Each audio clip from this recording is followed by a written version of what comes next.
premièrement, on va parler de la première news de Carlos Sainz qui s'endort, mesdames et messieurs. Alors, il s'endort, oui, enfin, si, quand même. Il s'endort un petit peu, Carlos Sainz, malheureusement, parce que, il avait très bien commencé. Je crois même qu'il avait signé le troisième temps. Ça devait être en Styrie, si je dis pas de bêtises, en qualification. Mais derrière, à part le Grand Prix d'Autriche, derrière, c'est descendu au fur et à mesure. Ça n'a pas marqué beaucoup de points. Ça a quand même pris un meilleur tour en course au Grand Prix de Hongrie, il me semble, ou quelque chose comme ça. Donc bon, c'est un petit peu compliqué pour le pilote espagnol qui a signé chez Ferrari avant le début de cette saison 2020, parce qu'on a quand même pris la saison un petit peu en retard. Mais voilà, donc P11 au classement des pilotes après donc une très bonne première course. Le reste a été forcément un petit peu décevant dans l'ensemble pour la lutte notamment au championnat constructeur avec McLaren contre Renault, contre Racing Point, contre Ferrari aussi et contre, je crois que c'est tout. C'est déjà pas mal, vous allez me dire, c'est déjà pas mal, Pierrot. Donc voilà, en tout cas, il se fait quand même dominer largement en termes de points obtenus par son équipier chez McLaren, Lando Norris, qui a été auteur d'un podium lors du premier Grand Prix de la saison. Mon petit Alex, j'ai envie d'avoir ton regard rapidement sur Carlos Sainz et son début de saison, parce que là, va peut-être falloir se réveiller.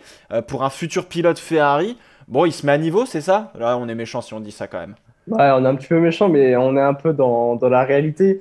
Il faut le savoir quand même, l'année dernière, Carlos Sainz, c'était le meilleur des autres. C'est-à-dire, devant, on avait le premier pilote Ferrari du classement qui était à 200 points. Et après, on avait Carlos Sainz qui était sixième, qui avait 96 points, devant justement un point devant Pierre Gasly qui était septième. Donc, à partir de ce moment-là, on arrive avec un certain statut pour la saison 2020, à savoir qu'on est le meilleur des autres et qu'on doit confirmer ce statut. Il signe chez Ferrari durant l'intersaison forcée, en tout cas à cause du Covid-19, et on se dit, il ne doit absolument pas se relâcher, et c'est ce qui s'est un petit peu passé juste après le premier Grand Prix en Autriche. On rappelle une P5, et après les résultats tombent, une P9, une autre P9 en Hongrie, et deux fois 13e à Silverstone avec le Grand Prix de Grande-Bretagne et le Grand Prix du 70e anniversaire. Certes, il y a eu de la malchance. D'ailleurs, en conférence de presse, Carlos Sainz a un peu titillé son équipe en disant ouais, c'est bien marrant, mais bon, en qualification en 70e anniversaire, j'ai eu un problème de refroidissement, donc il fallait ouvrir un peu plus la voiture. Et donc, aérodynamiquement parlant, c'était pas bon parce qu'on était un peu bloqué avec l'air. Et puis, surtout aussi, il a été très saoulé des arrêts au stand manqués de son équipe. Donc, il a un peu plus titillé son équipe avant de se mettre la faute seul lui-même. Il veut absolument que McLaren retrouve une situation positive.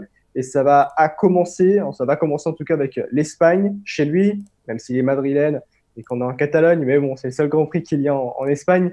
Donc oui, il veut trouver une ambiance un peu plus positive. Il n'a jamais terminé hors du top 10 depuis le début de sa carrière en Formule 1 en Espagne.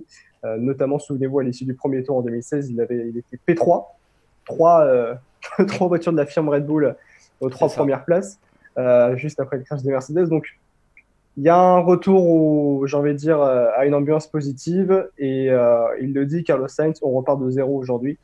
Et on espère pour lui, en tout cas pour un futur pilote Ferrari, que ça se passera bien. J'allais enchaîner là-dessus, mon petit Alex, parce que futur pilote Ferrari, il est déjà. Est-ce qu'il a déjà les problèmes dans sa tête quand il voit la future voiture qu'il va avoir, sachant que c'est un petit peu la merde, faut pas se le cacher. Est-ce que ça c'est quelque chose qui peut déstabiliser, on va dire, sur une saison en se disant bon, j'ai signé chez Ferrari, c'est beau, probablement j'aurai une voiture pour jouer la gagne, ça se trouve en 2022, mais va y avoir une année 2021 difficile, il y a peut-être une rupture, même si ça, on sait que ça s'est plutôt bien passé entre Zak Brown et Carlos Sainz. Peut-être qu'il peut y avoir une petite rupture au sein de l'équipe où on va commencer à arrêter de lui dire certaines choses, notamment vis-à-vis du moteur Mercedes ou ce genre de choses. Est-ce que ça peut jouer? Est-ce que ça peut jouer sur l'humeur? Il suffit de pas grand-chose finalement pour passer d'une spirale plutôt positive ou essayer d'y rentrer et de se retrouver justement dans une spirale un peu plus négative mentalement où c'est un peu plus compliqué. Est-ce que c'est faisable, on va dire, de se retrouver dans cette mauvaise spirale et de se dire, ouais, bah, l'équipe, peut-être que l'équipe est plus derrière Lando Norris, qui pourrait faire sens, plutôt que derrière Carlos Sainz, qui faisait quand même office de numéro 1, j'allais dire la semaine dernière, non, la saison dernière, évidemment.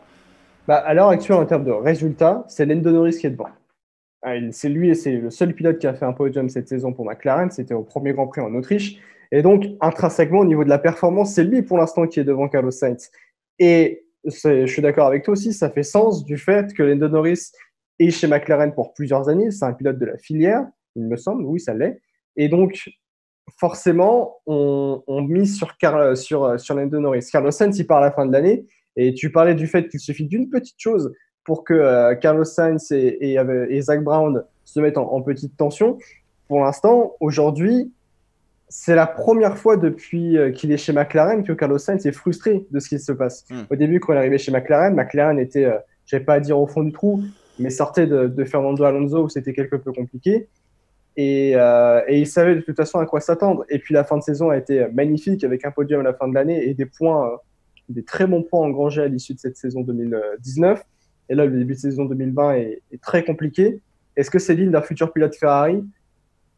Vu Ferrari où on est actuellement Ferrari, c'est compliqué de juger, mais Ferrari est l'équipe qui est censée être la plus prestigieuse du plateau de toute l'histoire de la Formule 1 même. Et pour un pilote qui est censé rejoindre la Scuderia l'année prochaine, c'est très compliqué de se dire de voir ça au vu de ses résultats.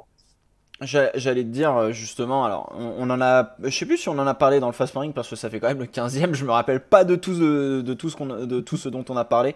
Juste avant, je voulais juste dire effectivement que faut pas oublier qu'il y a eu un manque de chance aussi à Silverstone, hein, puisqu'il a marqué 0 points sur le circuit sur 2 grands prix, donc ce qui est un petit peu étonnant, ce qui est un petit peu dommage aussi parce qu'on sait que bon bah malheureusement sur le premier Grand Prix de Silverstone il a crevé en fin de course et que du coup ça lui a coûté assez cher puisqu'il était en train de marquer peut-être des gros points. J'allais te poser une question toute simple. Est-ce qu'on peut refuser un contrat chez Ferrari? Est-ce que c'est un bon pari pour lui ou pas? Parce que faut pas se le cacher, on a un peu peur quand même avec déjà sur l'unité de puissance Ferrari parce qu'il y a quand même un souci là-dessus. Mais pour 2022, Ferrari va mettre toutes ses ressources dans la bataille évidemment. Est-ce que c'est un pari, c'est un pari un peu à double tranchant? Est-ce que on peut refuser d'aller à la Scuderia justement? On ne peut pas refuser à la Scuderia, mais je ne pense pas qu'on ait dit à Carlos Sainz au moment où Vettel part et du coup Ferrari négocie avec Carlos Sainz pour le remplacer. Je pense pas qu'on lui ait dit, écoute, notre voiture c'est du caca, elle est complètement rouge pâle, elle n'avance pas et tu verras pour cette saison 2020, ça va être très compliqué. Et je pense même que si on lui avait dit ça, il ne l'aurait pas cru de toute façon.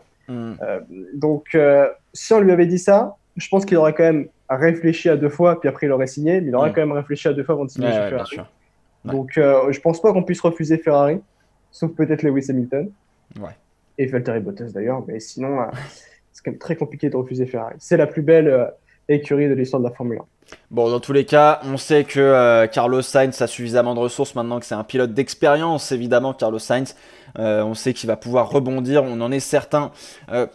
Là-dessus, est-ce que ce sera cette semaine au Grand Prix d'Espagne? Eh bien, on le verra. Rendez-vous dimanche à 15h10 pour le départ du Grand Prix d'Espagne sur Canal+. Alexandre Caldi a pris un abonnement niveau 1, c'est son 5e mois. Merci Alexandre. C'est beau, 5 mois de bonheur, on aime. Évidemment. Alors, fin de cette petite news sur Carlos Sainz, justement. Il fallait faire un peu le point sur Carlos Sainz. Je pense que c'était assez important.